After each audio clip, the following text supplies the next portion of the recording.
Consciousness, writes John Gebser in The Ever-Present Origin, is neither knowledge nor conscience, but must be understood for the time being, in the broadest sense, as wakeful presence.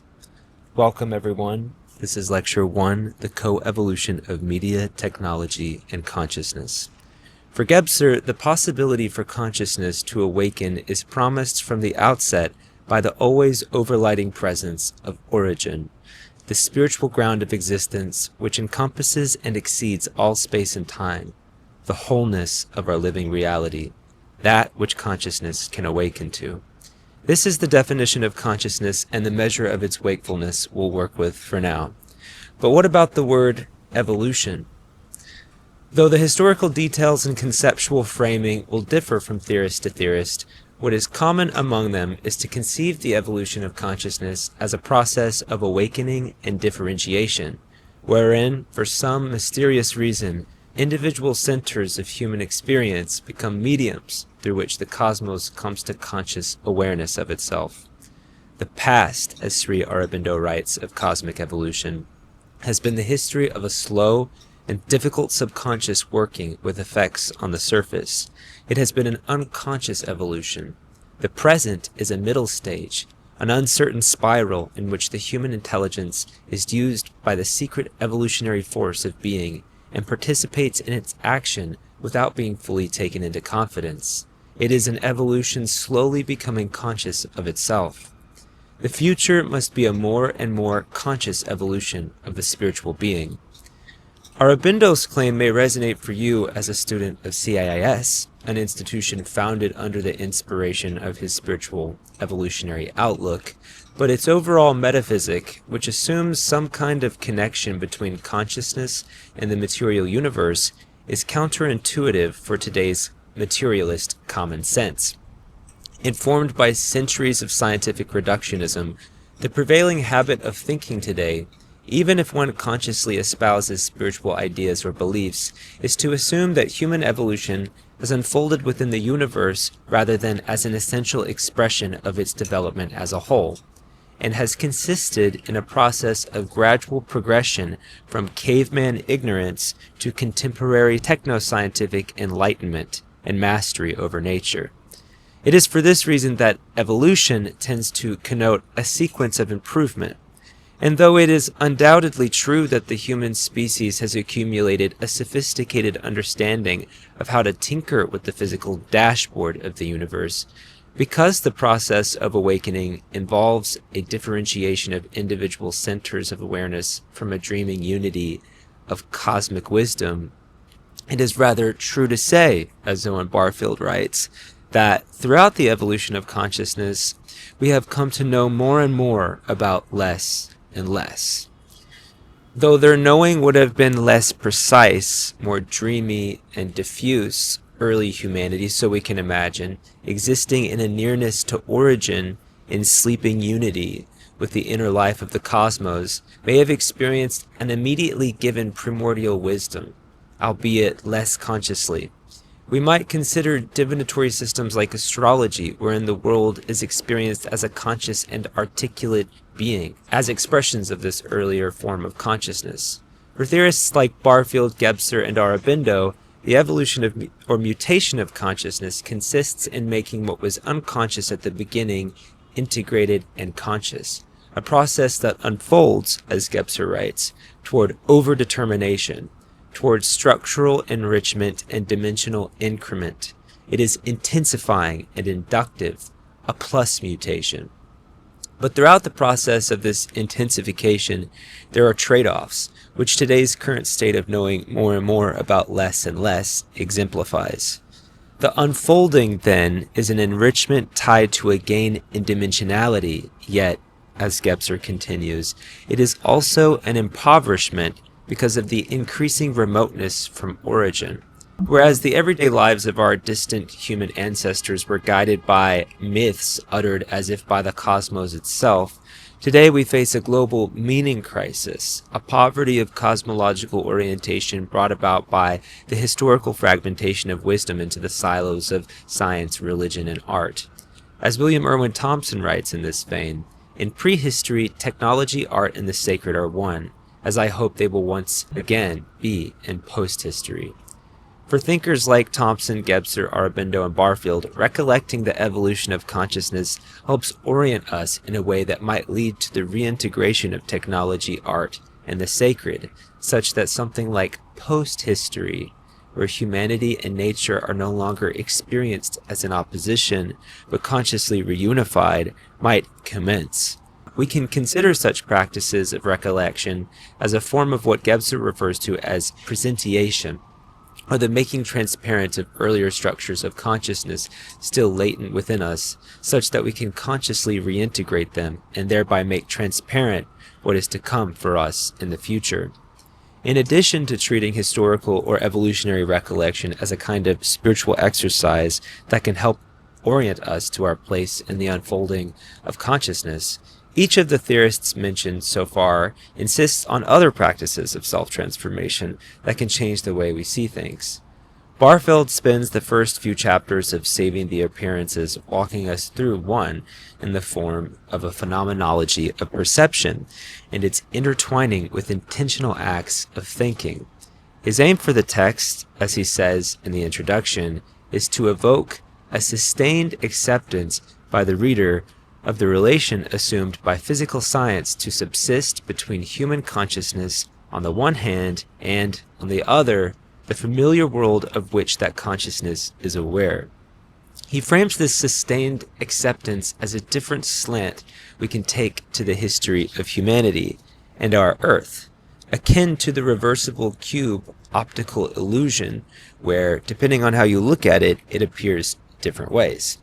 Another example is this well-known image here, where, depending on whether you intend to see one or the other, the image can appear as a duck or as a rabbit, illustrating that what we observe is not merely identical with the subatomic cause of what our senses take in, but an appearance that is also a product of concepts our minds intentionally, though unconsciously, apply in the act of perception. Barfield wants us to reframe our usual view of history by constantly remembering that, according to physicists, the world we perceive in our ordinary awareness is not how things appear at the subatomic level. That, in addition to the unrepresented world of particles, we are partially constructing the world we perceive through our senses, as well as our mental habits, memories, imagination, and feelings. As phenomenologists put it, there is a middle realm between the unrepresented particles and our inner lives, the realm of phenomena or appearances, or as Barfield puts it, representations. We do not hear vibrations, says Barfield, but perceive representations we refer to as sounds. Representations which are not merely composed of subatomic vibratory information, but the translation our ears make of that information, as well as the information our prior experience contributes, such that we recognize, for example, that, yes, that particular sound announces a text, jolts my nervous system. If we recognize the insights of physics and keep them in view, we recognize that what we experience of the world is a collection of representations, but this doesn't mean they aren't real. Barfield presents the rainbow, which is a combination of raindrops, sunlight, and our perceptual system, as an example of a representation that is collective despite its not being there without an organism like ours to co-create it. The more striking reminder, which though most of us know it intellectually, we nevertheless easily forget, is that, by analogy, the same status can be extended to everything we perceive. The tree is not there as it is for our perception without us, but appears as a representation because the physics, our senses, and the gamut of our soul, mind, memory, feeling included here, combine to produce the appearance of the tree. There is no such thing as unfelt solidity, Barfield says in this vein. You need an organism there as well for solidity to become a fact. As the book unfolds, Barfield will refer to this constructive contribution to what we perceive as our participation in bringing forth the representation, something of which we are usually unconscious of, and which images like the duck-rabbit help bring to our awareness. There is no unmediated experience of the world. Rather, it comes to appearance for us as a particular system of representations that mediate our experience of what is beyond consciousness, much like language does later. Barfield wants to remind us of these facts because he believes they are omitted from other disciplines of study, such as those which attempt to reconstruct histories of the human mind or the pre-human history of the Earth and universe more broadly. If we were to keep raising our participation in the process of perception into conscious awareness when constructing such models of the past, we would have to foreground the fact that we are constructing them in accordance with the way we perceive things today, which for many of us is defined by an unconscious belief that there is no connection between consciousness and nature, just material. A system of representations defined by a materialist mental set. But if we look back at the cultural history of humanity, whether through the history of language, art, or religion, we discover that the world perceived by early humanity is reported much differently than it is today. A world suffused with minds and meanings, features of consciousness. If we do not sustain an acceptance of the relation assumed by physical science to subsist between human consciousness and the familiar world of which that consciousness is aware, we may be inclined, as many of us today are, to assume that the world has always been as humans experience it now.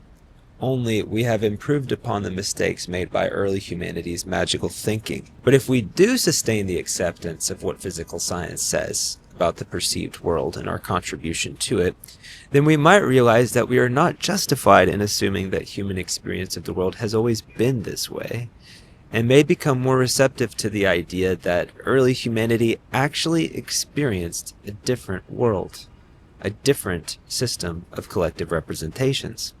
This is the different slant, the reframe Barfield wants to induce in his readers from the outset before reviewing a history of human worldviews. If we were seeing the rabbit before, we must now try to see the duck.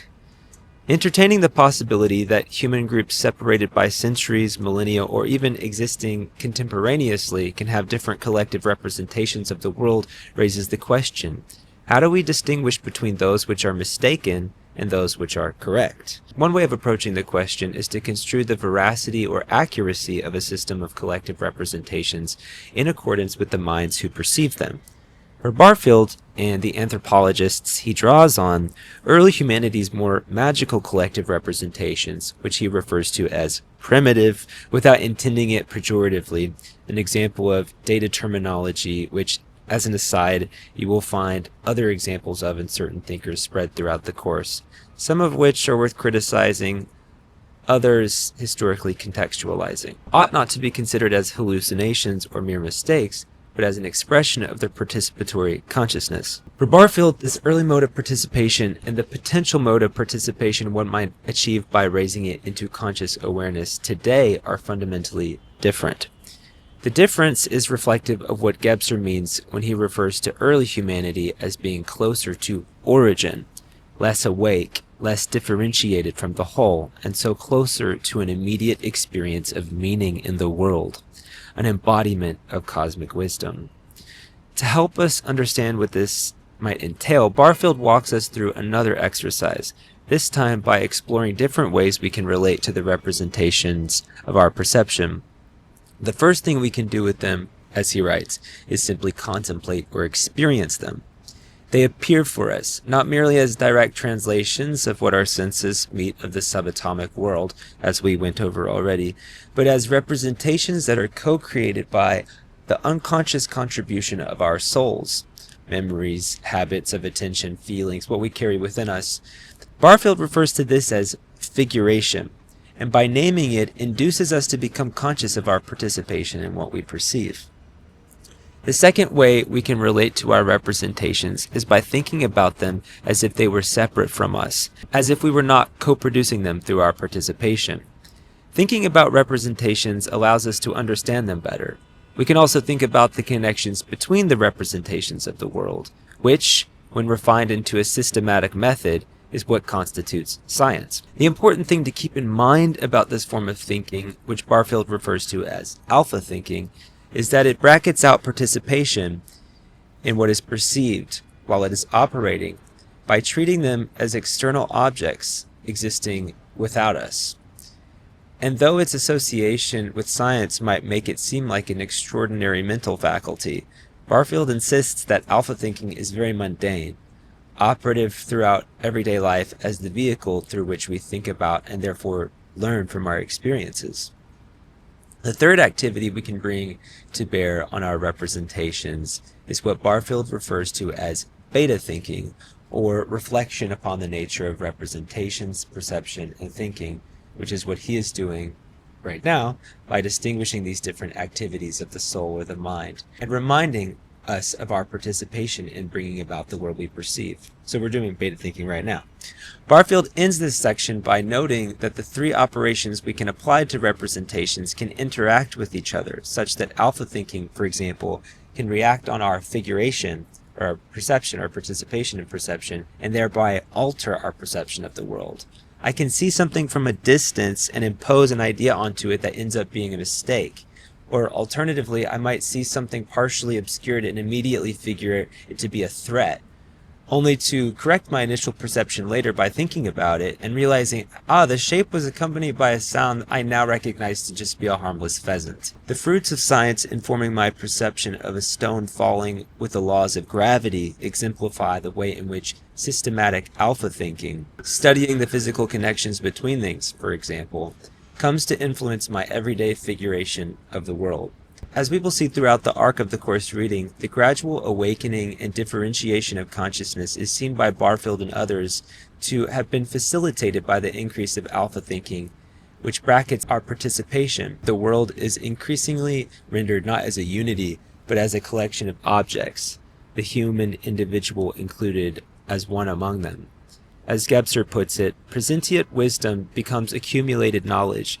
When summarized and compiled, it yields a new sum, but no wisdom. Wisdom is reduced from a quality of being to a quantity of possession. For the consciousness of early humanity, which Barfield, in resonance with Gebser, refers to as original participation, significant meanings, like the symbolic and therefore magical connection between the sun and a white cockatoo, Barfield's example, were immediately given in figuration or perception uninfluenced by the exercise of alpha thinking. Such immediate perceptions are blocked when we begin to experience the world as alpha thinking induces us to, separated into outward pieces without an inward connection to each other or to one's own consciousness. For Barfield, this state of separation is not the fact of the matter, but a historical outcome produced by a particular habit of alpha thinking-based attention.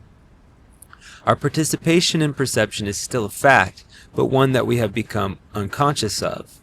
By contrast, the presentient wisdom of early humanity reflects an awareness of participation, yet without the distinction of self and other that has come about for us through the historical exercise of alpha thinking. And so it was an awareness without conscious knowledge, a kind of dreaming wisdom abided in much as animals abide in the wisdom of their instincts by virtue of their more intense interconnection with the world. Barfield, Gebser, and Aurobindo suggest that a recovery of participation is possible, but only through a transformation whereby we constantly render ourselves conscious of the fact of our participation in bringing forth what we perceive.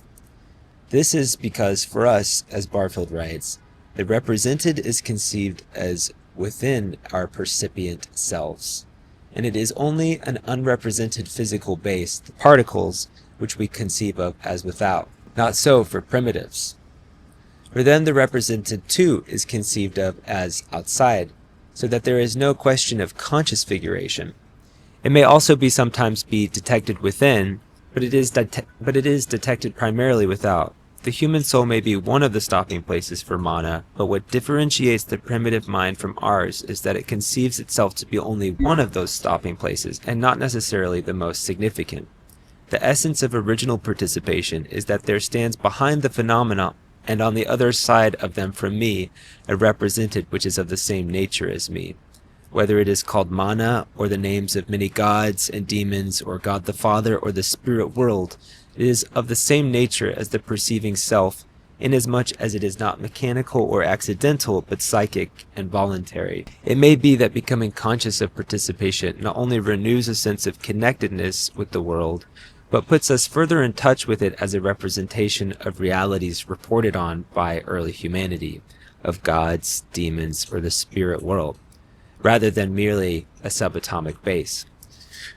Aurobindo seems to have something like this in mind when he describes the further evolution of consciousness as consisting in the realization that all religion, all occult knowledge, all supernormal as opposed to abnormal psychological experience, all yoga, all psychic experience and discipline are signposts and directions pointing us upon that road of progress of the occult self-unfolding of spirit. To get a better sense for what this might entail, we'll now explore what Gebser refers to as the archaic and magic structures of consciousness and how they dovetail with Barfield's notion of original participation.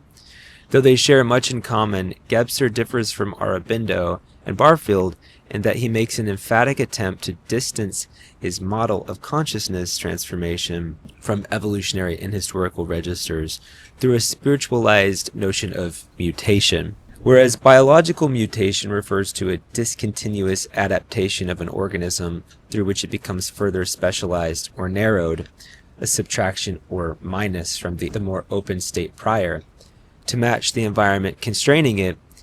In the consciousness mutations, writes Gebser, there is a process of rearrangement in a discontinuous and intermittent form apart from spatially and temporally dependent events.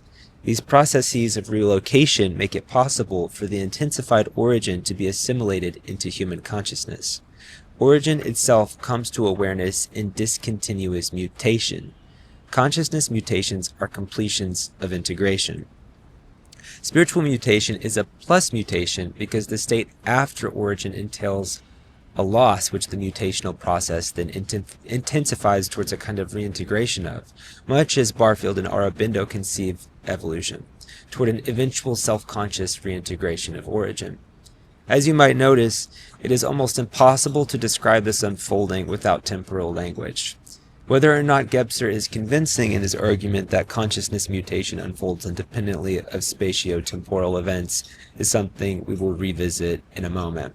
But for now, it is important to understand that he sees the mutational process as somehow transcendent of biological and historical contingencies. The manifestation of this mutational process should not be constructed as a mere succession of events, a progress or a historicized course, says Gebser in this vein. It is rather a manifestation of inherent predispositions of consciousness, now incremental, now reductive, that determine man's specific grasp of reality throughout and beyond the epochs and civilizations. Gebser schematizes these inherent predispositions of consciousness within a holographic model of consciousness structures that unfold from closest proximity to origin, beginning with the archaic and proceeding through the magic, the mythic, and the mental toward the conscious reintegration of origin in the immanent integral structure, through which all prior structures are presentiated or lifted from latency into wakeful awareness. Of the archaic structure, Gebser has little to say because it represents the time or structure of consciousness prior to any differentiation, akin to the biblical state of paradise or the intrauterine existence prior to birth. Dreamlessly, the true men of earlier times slept, as Gebser quotes the ancient Chinese philosopher Chuang-Tzu as saying. It is only with the advent of the magic structure that the glimmers of consciousness begin to dawn. Gebser acknowledges that there is a continuum of intensity within and between the structures as consciousness intensifies, but still provides a general characterization of the magic structure with 5 features. 1. Egolessness. 2. A one-dimensional point-like unified world.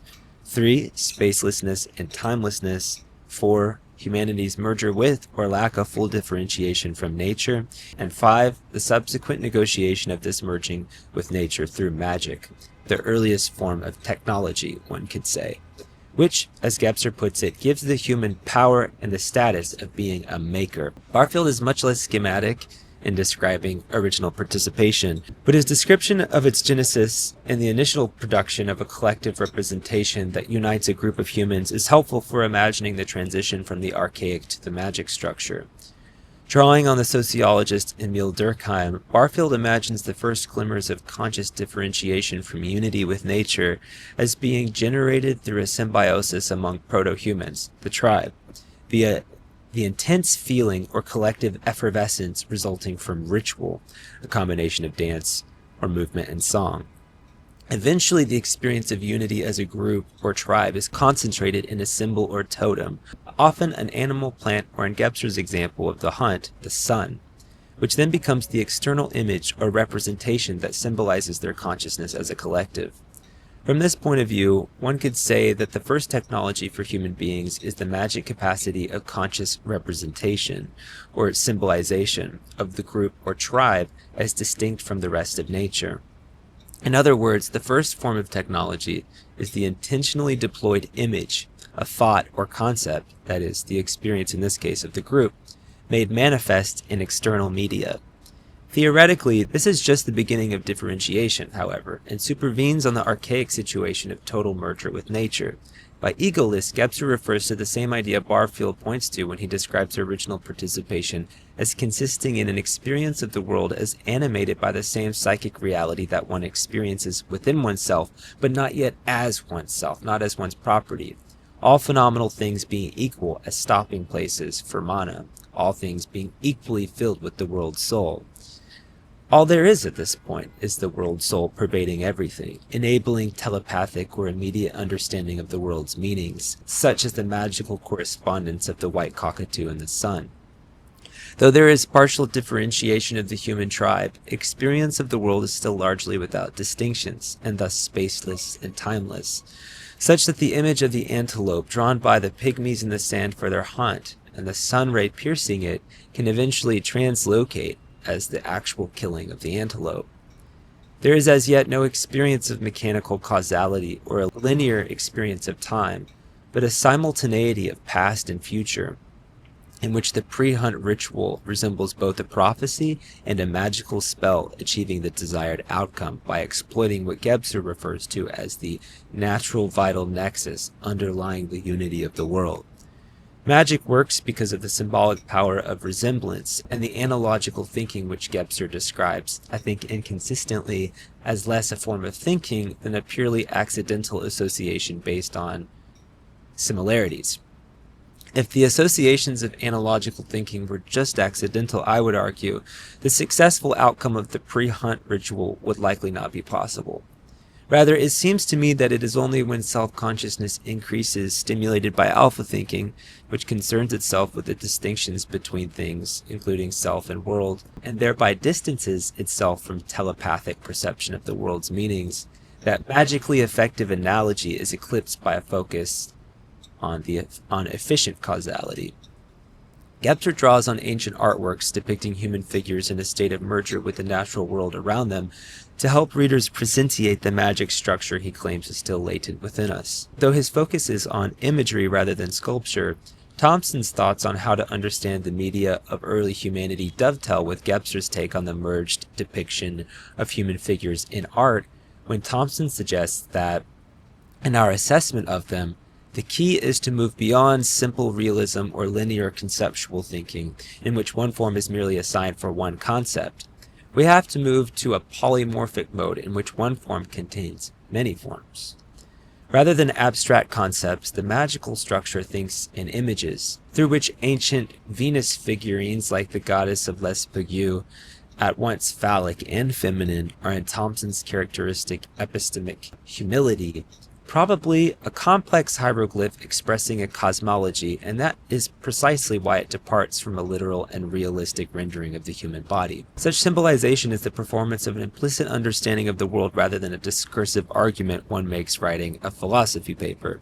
Though it might sound crude, Thompson's take on such ancient statuary as a performed cosmology of early humanities being embedded in the vital nexus of nature that it is just beginning to differentiate itself from, shows how the body and its various organs, in this case the genitals, were perceived as more than just accidental symbols, but holographic expressions of the interplay between time and eternity, such that this statue, with its implicit penis, with its point and circle, is an ideogram, a performance of the central mystery, an answer to the primary ontological question, how does the one become two? How do the many emerge from the one? It is a rendering of the fundamental question of the philosophers, from Leibniz to Nietzsche to Heidegger. Why is there something rather than nothing? As Thompson reiterates at another quotable moment, sculpture is a form of thinking, and this brings us back to something suggested earlier. That representation itself, theoretically first achieved in the first collective representation of the human tribe's group consciousness, is the externalization of an experienced thought, the group as an entity, in media, magic, technology. The projection of thought, which then becomes an external organ of the human mind, is precisely what constitutes technology for the philosopher Ernst Kapp. In accounting for the magic structure, we are only at the beginning of the development of technology, but Kapp's notion, following Aristotle, that the hand is the tool of tools, or the organon ton organon, and that further interpretation of this relation allows us to see the affinity between a living organic prototype and its lifeless mechanical afterimage, an organ and its technical extension, or in other words, that our tools are always projections of our living bodies, and their negotiation of the vital nexus of the cosmos lays a foundation for understanding the magic of representation as an outworking of that which the hand itself can be taken as a symbol for, the human will. If for Gebser magic, which partakes of symbolism or representation, which I am framing as the earliest form of technology, represents the means by which early humanity begins to negotiate and thereby stimulate its differentiation of consciousness from nature, we can see how inseparable human consciousness is from its technological extensions. Tools and machines, as Kapp writes, neither grow on trees nor fall like manna from heaven. Instead, they exist because we have made them ourselves. As products of this self, they bear the clear imprint of a spirit that is sometimes consciously finding, other times consciously intending. Therefore, in referring back to the site of their nativity, they explain and inform us of the organic activity to which they owe their emergence, as the afterimage does its prototype. The history of this discovery, of the immutable inner correlation between that union and these diverse items, is the history of the development of self-consciousness. In other words, the history of toolmaking can be construed as a gradual learning process first inaugurated by the more unconscious attempt to control and differentiate from nature, eventually transitioning to the more conscious application of alpha thinking in the study of representations and their interconnections, science, leading in turn to improvements in technology, as Kapp writes in this vein. Before the human being can individualize cosmic forces for his own purposes, first he must distinguish or discover these among the totality of collateral phenomena through observation and natural scientific research. Kapp was writing toward the end of the 19th century when evolutionary thinking had begun to take root in the Western imagination, which he expresses with his repeated reference to the development idea. In conceiving of the history of technology as expressive of the historical development of self-consciousness, Kapp echoes the late 18th century, early 19th century German idealist philosopher Hegel, who saw history as the unfolding of spirit. Hegel's articulation, which underpins many thinkers who argue for a metanarrative in history, has been criticized for framing things in such a way that history unfolds or appears to like the development of a human being, from childhood to maturity, according to a preformed necessity that realizes itself irrespective of actual conditions in space and time, making use of humans like puppets. It's not up to choice. This is one reason why E.H. Gombrich is wary of the approach to this kind of approach to the history of art, which he refers to as mythological. By inculcating the habit of talking in terms of collectives of mankind, races, or ages, writes Gombrich of Hegelian metanarrative, it weakens resistance to totalitarian habits of mind. The colonization of various cultures has been justified according to this kind of historical thinking. If, for example, the West is considered the vanguard of evolution, it seems only rational to assimilate supposedly primitive cultures to its civilizing mission, and we all know the violence that has ensued from that. Gombrich was writing after the Holocaust, a prime example of the way certain metanarratives can capture otherwise good-willed minds. Hannah Arendt, The Banality of Evil, in a totalitarian stranglehold. Like Gebser, Gombrich rejects the notion of continuous development in the history of art, and instead insists that we look at it as a discontinuous chronicle of styles, though for almost opposite reasons. Where Gebser sees discontinuity as evidence of spiritual eruption from origin, Gombrich sees it as evidence of the contingency of individual choice and tradition, with no underlying evolutionary or developmental pattern required. Rather than positing that art history reflects a logical series latent at the point of origin, as Gebser might, Gombrich wants a valid psychology of stylistic change, which one might attain by focusing only on the contingent, the influence of stylistic lineages, the materials available around you in your environment, as well as the decisions of individual human beings, the choices they make. This is in contrast to the Hegelian idea that there's some kind of spirit driving our choices. The history of taste and fashion is the history of preferences, writes Gombrich, of various acts of choice between given alternatives. But what matters here from the point of view of method is that an act of choice is only of symptomatic significance, is expressive of something only if we can reconstruct the choice situation. But if we lack the knowledge of the choice conditions, it's probably best not to speculate, at least according to Gombrich. Though admirable, his refusal to recognize any connection between art history and broader developmental processes ends up reinforcing the dissociation of science and the humanities brought about in the course of modernity. And this brings us back to the question of Gebser's inconsistency with respect to developmental thinking. Consciousness mutation can't be wholly accounted for, as can biological mutation with the combination of organism and environment. The jump of our proto-human ancestors from a form of existence shared with our animal brothers and sisters to the symbolic act of representation, which eventually leads to human language, for instance, is unprecedented and does suggest, as Kapp frames it through his German idealist-tinged evolutionism, that the human species carries within it an original disposition, kind of like a form, that inclines us toward the creative openness of manual dexterity and the devising of tools that extend it. In Gebser's model, it is the potential to become conscious of and so enjoy a free relation to the spiritual reality of origin that characterizes the original disposition of the human. But his description of how the magic structure intensifies the development of consciousness through the magic reaction, as he puts it, to our budding awareness of being merged with nature, contradicts his claim that the process of mutation is not historical or developmental. As he writes, in this shattering of ties, this emergence of the ego with respect to early humanity's magical struggle against nature, is revealed the polarization of the world, which, in the subsequent mythical structure, then becomes world-shaping and consciousness-forming.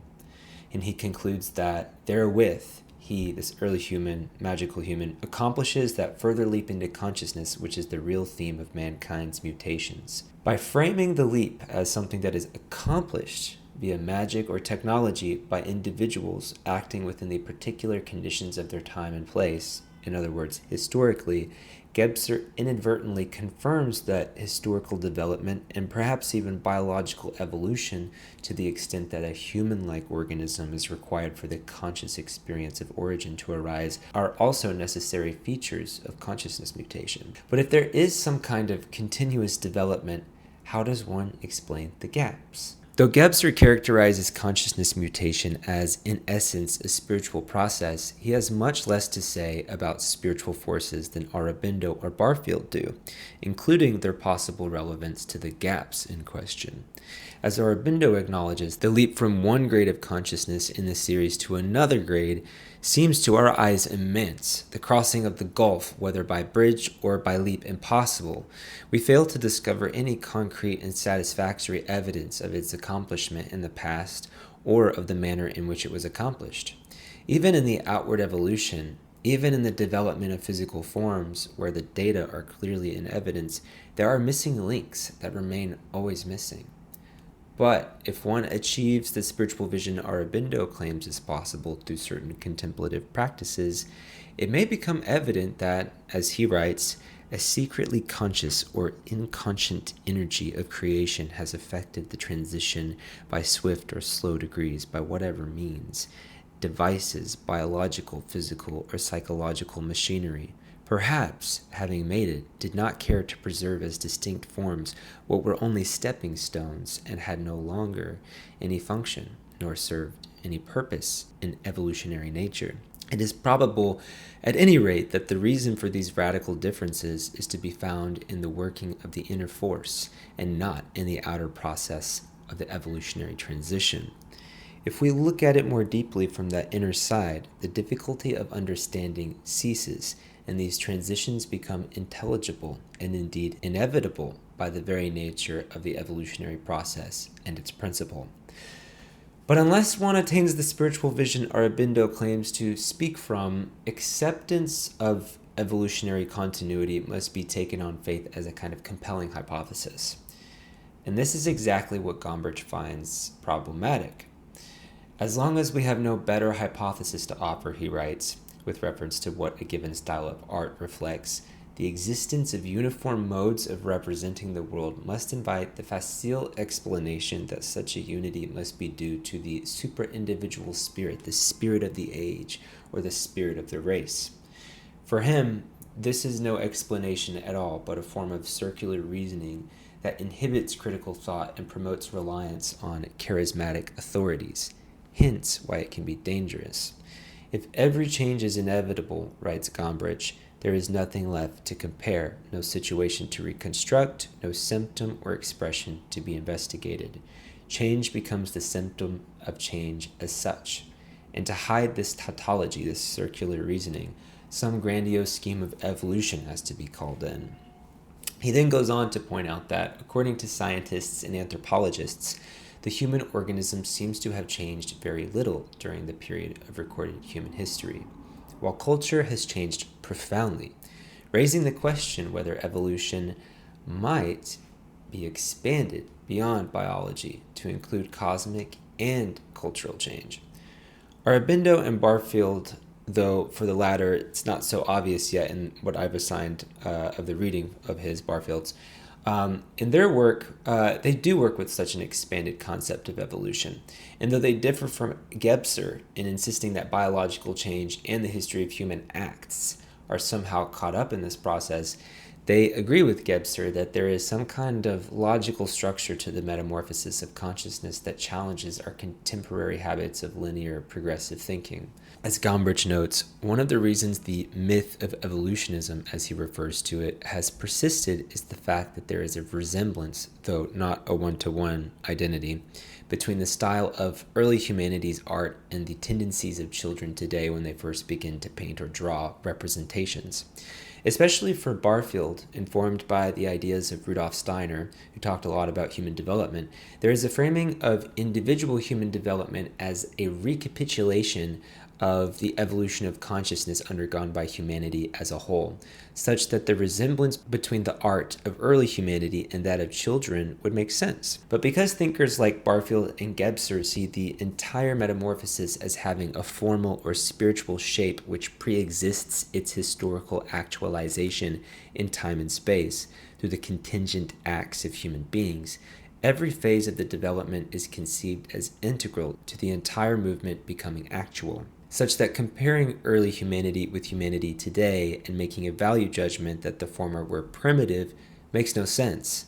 We could not be what we are today if they were not as they were then, just as the root of a plant is no more important than the seed which comes at the end of the cycle. They're all contained spiritually together before actualization. For these theorists, there is an understanding of humanity which sees every generation as a continuity of the Macanthropos, the one single human spread out across space and time, a species connected, moreover, with all other forms of life, living today and in the past and the future.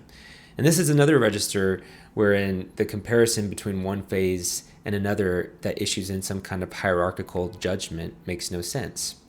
The tougher argument to parse is when trying to compare the status of diverse cultures existing simultaneously. Does one culture over here partake more of the early phase of humanity while another partakes more of the supposedly mature phase?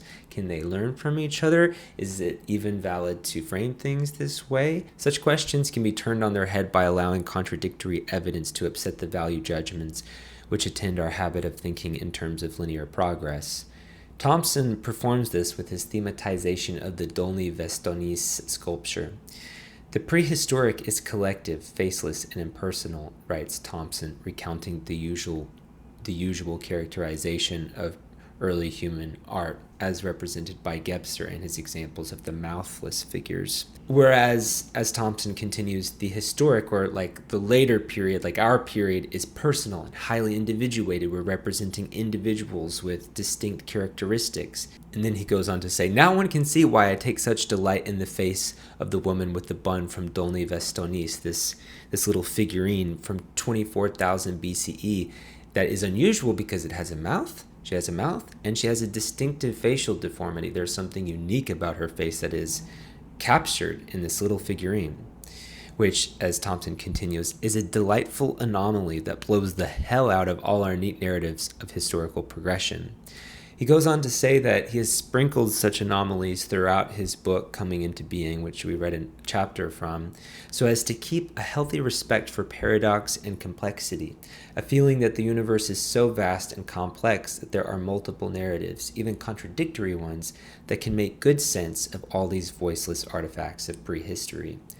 Thompson's admirable epistemic flexibility is one I encourage us all to practice as we continue to explore other versions of metanarrative throughout the course.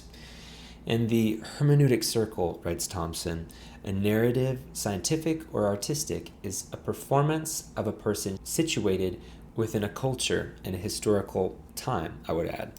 It's implied. This is one reason why, as he writes, I am very upfront about what I am doing in this book. I am using material from all of history to try and construct a meta-historical narrative. And that's all we can do. Evolutionism may be tautologous, a form of circular reasoning, and it does seem to be the overarching mythos of our time, the idea of evolution, the development idea, as Cat put it. But by presentiating, Gebser's word, the magic structure that is still latent within us, we may begin to think the evolutionary movement of consciousness, its metamorphosis, forward and backward, as well as haloed at every phase of its unfolding by the spiritual presence of origin, or the whole. I look forward to discussing all of this with you in the discussion thread, and on Zoom next week, June 10th, 8 a.m. Pacific time. Thank you for your attention. And sorry about the sirens.